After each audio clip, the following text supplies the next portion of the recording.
Pendulum magic లేదు. అంటే మీరు ఏమి ప్రశ్నలు అడుగుతారో ఆ ప్రశ్నలకు ఉత్తరం ఇస్తుంది. ఎట్లా ఉత్తరం వస్తుంది? ఉత్తరం వచ్చేది మీ మనసు నుంచి. సో ఖాళీ మనసులో చాలా కల్మషాలు ఉంది.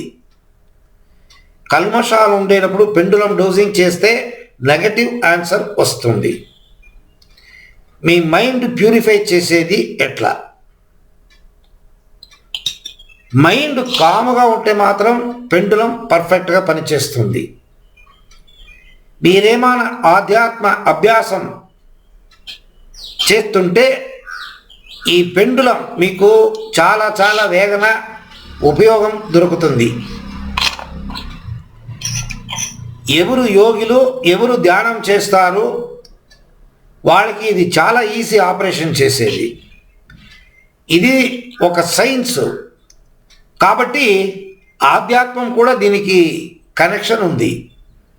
అంటే ఆన్సర్ మీ మనసు నుంచి వచ్చేలేదు.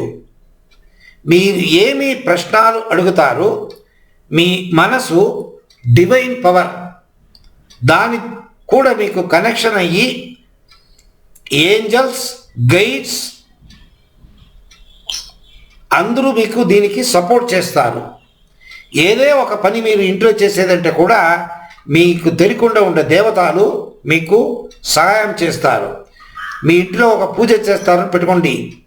పూజ చేసినప్పుడు దేవతలు ఏమేమి భగవంతాలు ఉండారో గురువులు ఉండారో అంతను పిలుస్తారు.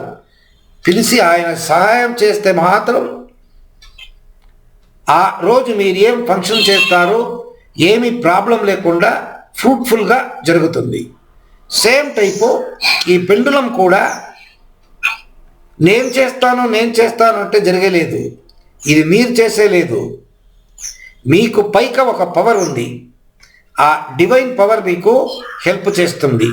ఆ డివైన్ పవర్ భగవంతుడు, లేకపోతే దేవతలు, లేకపోతే గైడ్స్ వీళ్ళు సపోర్ట్ చేస్తే మాత్రం పెండులం కరెక్ట్గా ఉత్తరమిస్తుంది. దీనికి చాలా ప్రాక్టీస్ కావాలి. ఈరోజు నేను పెండులం చూశాను, ఈరోజే నేను పెండులం డోసింగ్ చేసి అంత రిజల్ట్ తీసుకుంటానంటే అయ్యేలేదు. దీనికి ట్రైనింగ్ కావాలి. ప్రాక్టీస్ చేస్తే మాత్రం పర్ఫెక్ట్ ఆన్సర్ వస్తుంది. లేకపోతే ఇది ఇచ్చే ఆన్సర్ నెగటివ్ ఆన్సర్. రైట్. ఇప్పుడు